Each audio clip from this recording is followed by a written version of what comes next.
할렐루야.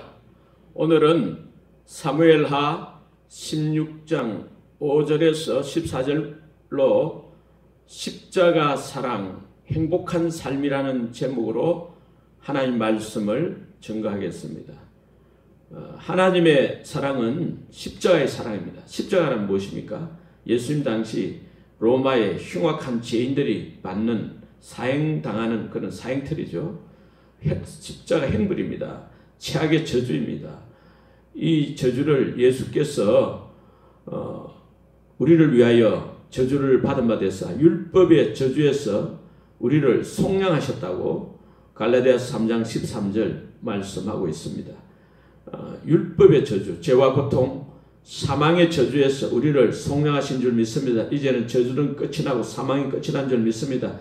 예수 그리스도의 십자가의 피를 통해서 우리의 죄 문제, 사망의 문제 해결된 줄 믿습니다. 십자가 내가 처음 볼 때에 나의 마음의 큰 고통 사라져 오늘 믿고서 내 눈 밝았네 참 내 기쁨 영원하도다. 아멘. 우리 그리스도인들은 다 예수 그리스도의 십자가를 통해서 영혼 구원받고 또 삶의 구원도 받는 줄 믿습니다. 성령의 사람이 된 줄 믿습니다. 모든 저주, 사망, 지옥, 마귀 권세에서 해방된 줄 믿습니다. 속량받은 줄 믿습니다. 그렇지만은 우리 이 세상, 죄 많은 세상이잖아요. 인생살이, 세상살이가 쉽지 않습니다. 우리 삶의 현실에는 여러 가지 어려움이 있고 피할 수 없는 그런 난관이 있는 거죠. 우리는 또 연약한 인간들 아닙니까? 세월이 갈수록 나이가 들수록 눈에 보이지 않으시는 그 하나님, 그 하나님보다는 눈에 보이는 현실, 이 환경, 또 사람들을 바라보기가 그것을 의지하기가, 이 세상을 의지하기가 더 쉽죠. 아무튼 우리 영혼 구원받은 우리 그리스도인들이 어떻게 살아야 행복한 삶을 사는가? 그거는 십자가의 도의 삶인 줄 믿습니다. 예수님처럼 사는 삶인 줄 믿습니다. 고린도전서 1장 18절에 십자가의 도가 멸망하는 사람들에게는 미련한 것이지만은 구원받는 우리에게는 하나님의 능력이라. 할렐루야.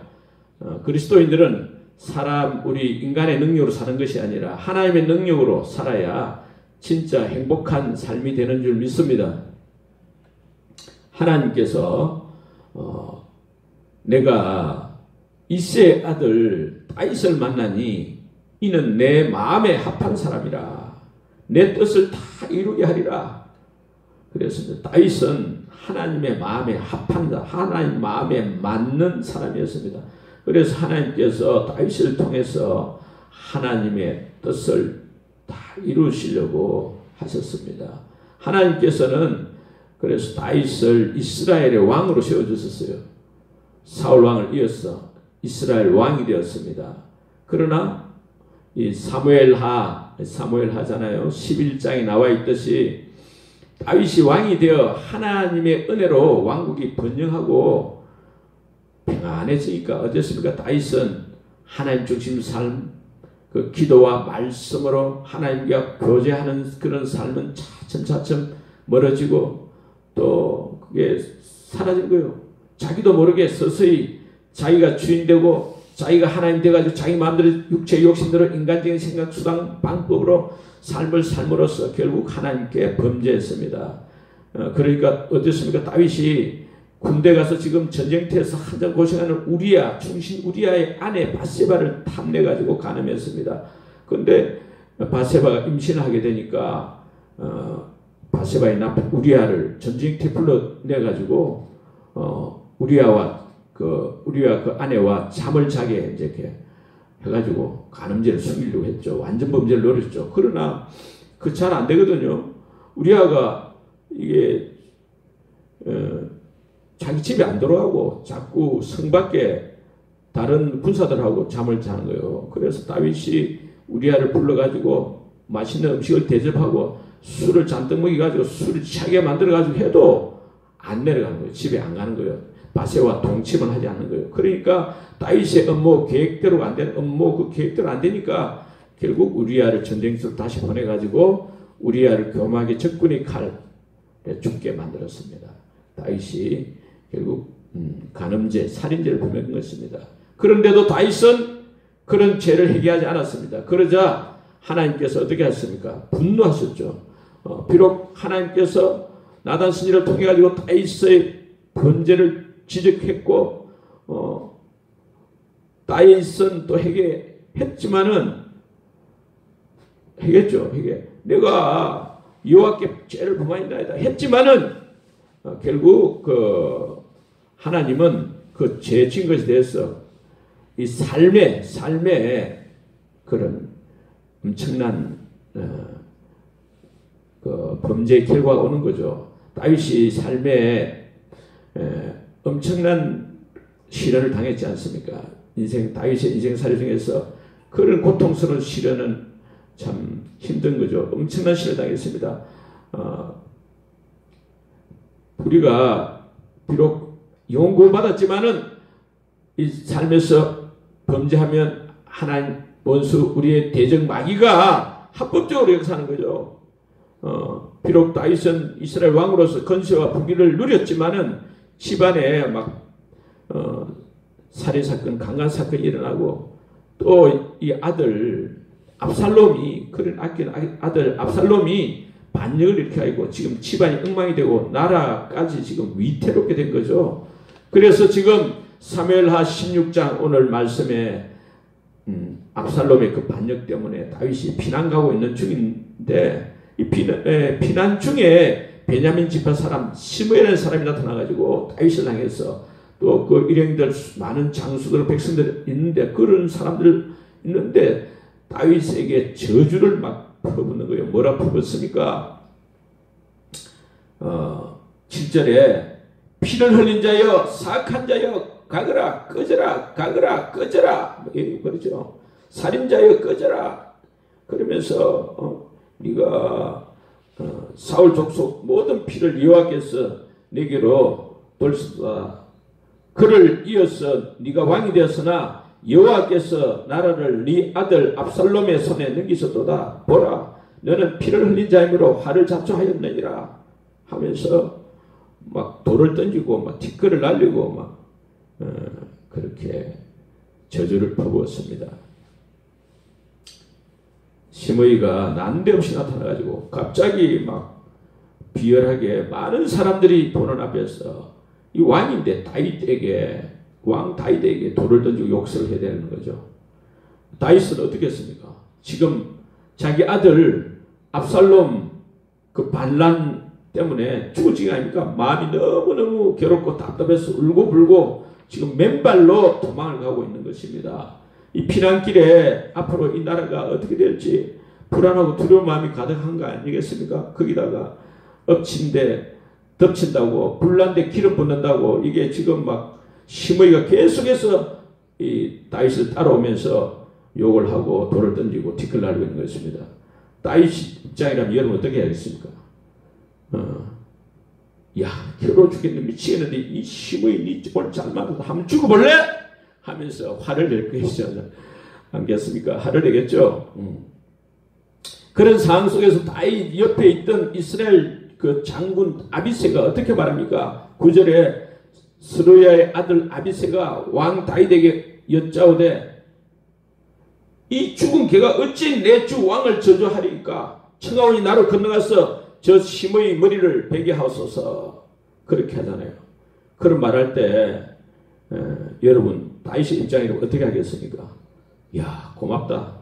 두 말 하면 잔소리지. 알아서 해버려. 그렇게 안 하겠습니까? 그러나 다윗은 어떻게 합니까? 10절에 왕이 가로되 스루야의 아들들아 내가 너희가 무슨 상관이 있느냐? 저 시므이가 저주하는 것은 여호와께서 저에게 다윗을 저주하라 하십니다. 네가 어찌 그리 하였느냐 할 자가 누구겠느냐? 또 내 몸에서 난 아들도 내 생명을 헤아려 하거든. 하물며 이 베냐민 사람이랴. 여호와께서 저에게 시므이에게 명령한 것이니 저로 저주하게 내버려 두라. 혹시 여호와께서 나의 원통함을 감찰하시리니 오늘날 그 저주 까닭에 선으로 내게 갚아주시리라. 그렇게 말하는 거예요. 다윗은 지금 계속해서 저주를 해대는 이 심의, 이 돌을 던지고 티끌 날리고 따라오는 그 고약한 심의, 그에게 어떻게 했습니까? 한마디 대꾸도 하지 않았고, 그래, 지금 죽이려 하는데도 말리고 있잖아요.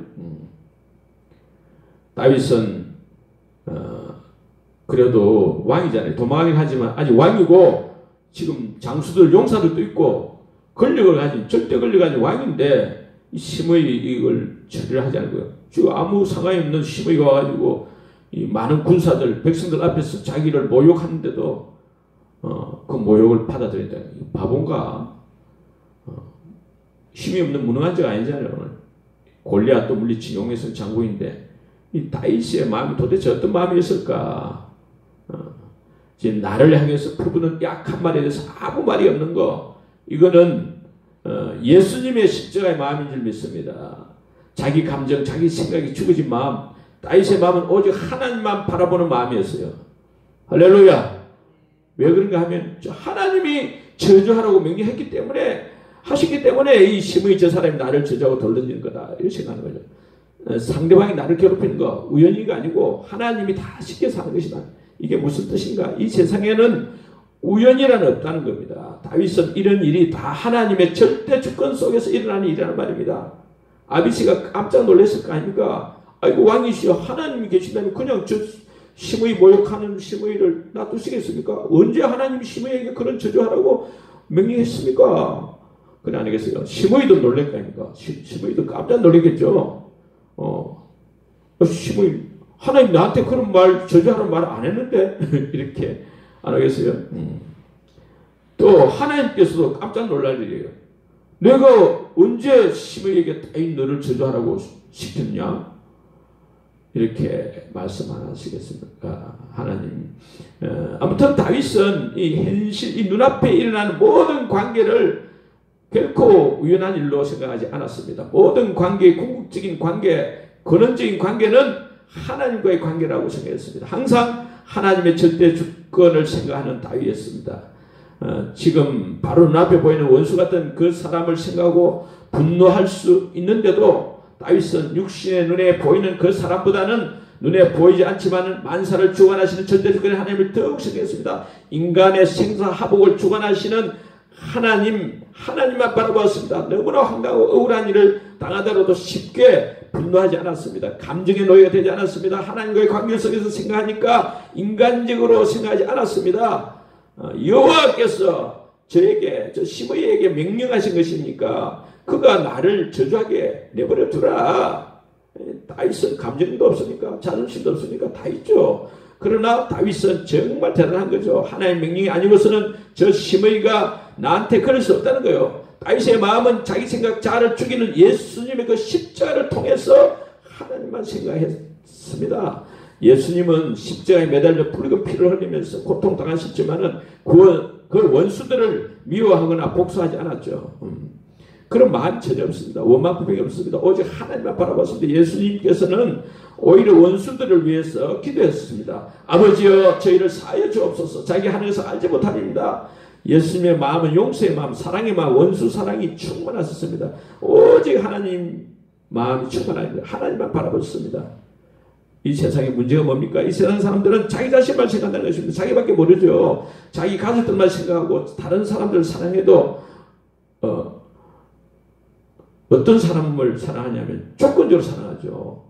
그래서 다른 사람들이 나를 함부로 대하면 어떻게 합니까? 이 세상 사람들은 마치 지렁이 같습니다. 조그만 자존심 건드려도 해도 바닥바닥합니다. 소금 뿌려놓은 미꾸라지처럼 난리칩니다. 손을 덜덜 떨고 얼굴에 인상을 쓰고 씩씩거립니다. 이 세상 사람들, 하나님 모르는 사람들, 인간적인 사랑, 이기적인 사랑은 결국 사랑에 실패하는 그런 사랑이죠. 하나님이 원하시는 사랑이 아닌 것입니다.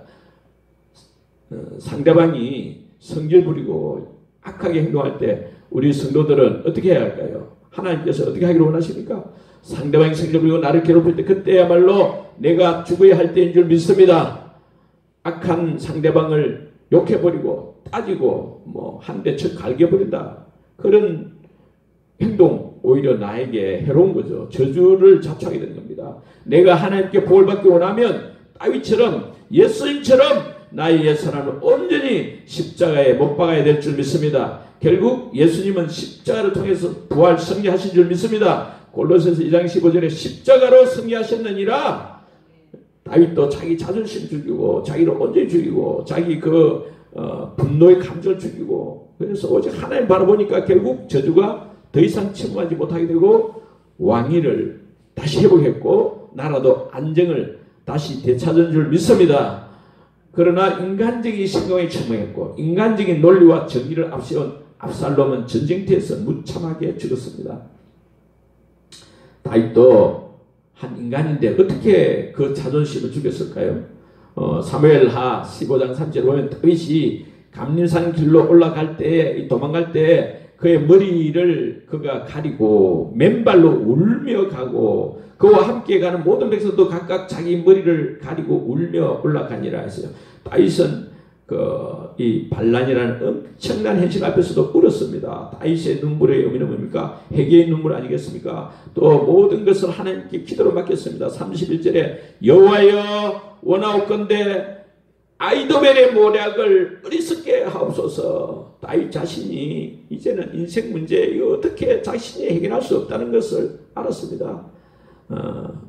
사무엘하 11장에 다윗이 범죄하고 그쪽 12, 13, 14, 15장 이렇게 가면 압살롬 반란 일으키기까지 11년이 넘는 기간 동안에 다윗이 하나님 앞에서 기도했다는 내용이 없어요. 그런데 이제는 다윗이 기도를 앞세우는 그 하나님 중심의 삶을 회복하기 시작했습니다. 기도를 회복하니까 삶이 회복된 줄 믿습니다. 삶이 회복이 시작되는 거죠. 하나님은 우리가 하나님을 사랑하여 기도하며 또 사람들을 사랑하기를 원하신 줄 믿습니다. 하나님은 사랑이시라. 하나님은 우리에게 무엇을 원하신가? 진정으로 사랑하는 사랑의 사랑이 되기를 원하십니다. 요한복음 13장 34, 35절에 새 계명을 너희에게 주노니 서로 사랑하라. 내가 너희를 사랑하지 너희도 서로 사랑하라. 너희가 서로 사랑하면 이로써 모든 사람이 너희가 내 제자인 줄 알리라. 할렐루야. 하나님을 가장 닮은 사람은 사랑의 사람이죠. 예수님을 가장 닮은 사람은 사랑의 사람입니다. 인간적인 그런 감정에 놓이게 되지 않고 하나님과의 관계 속에서 한없는 용서와 사랑을 선택한 사람이 다윗이었습니다. 이것이 저주를 축복으로 바꾸는 비결인 줄 믿습니다. 예수님을 가장 닮은 사람, 예수님을 생각나게 한 사람, 사랑의 사람, 십자가의 사랑, 대속의 사랑의 사람인 줄 믿습니다.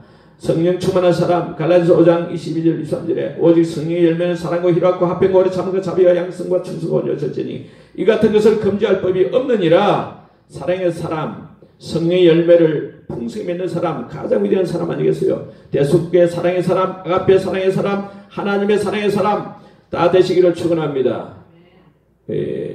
진정한 사랑은 결국 십자가에도 나는 죽고 예수님이 내 속에 계신 예수님 성령님이 나를 통해 나타나는 거죠. 하나님 능력이 나타나는 것입니다. 그래서 예수님처럼 죄인 원수를 위해서 대신 죽어주는 그런 사랑이 최고로 위대한 사랑인 줄 믿습니다. 할렐루야. 사랑 실천 훈련은 수도원에서 이루어지는 게 아니죠. 진정한 사랑 훈련은 어디서 일어납니까? 보기도 싫고 피할 수도 없는 보기도 싫어도 피할 수 없죠. 만남을 관계를 가지는 그런 삶의 현장이 어디입니까? 학교, 직장, 가정, 교회 이런 거 아니겠습니까? 사랑 훈련은 학교, 직장, 가정, 교회에서 이루어지는 것입니다. 남편이 나를 괴롭히고 아내가 잔소리를 하고 자녀들이 울고 애를 먹이고 경제적으로 가난하고 어려운 가운데 있다 할지라도 인간적인 생각, 육신적인 생각을 죽이고 오직 하나님께 기도하고 감사하는 것이 하나님의 사랑을 실천하는 것인 줄 믿습니다. 그것이 진정으로 훌륭한 신앙인 줄 믿습니다. 학교나 직장이나 가정이야말로 사랑을 실천하고 인격을 수련하는 최상의 장소인 것입니다. 저 사람이 나를 괴롭히는 거 하나님이 저 사람에게 명령해서 나를 괴롭힐 거다. 이렇게 다윗처럼 생각하는 거죠. 여호와께서 그에게 명령한 것이니 저로 저주하게 내버려 두라. 혹시 여호와께서 나의 원통함을 감찰하시리니 오늘날 그 저주 까닭에 선으로 내게 갚아주시리라. 할렐루야. 진정한 사랑은 결국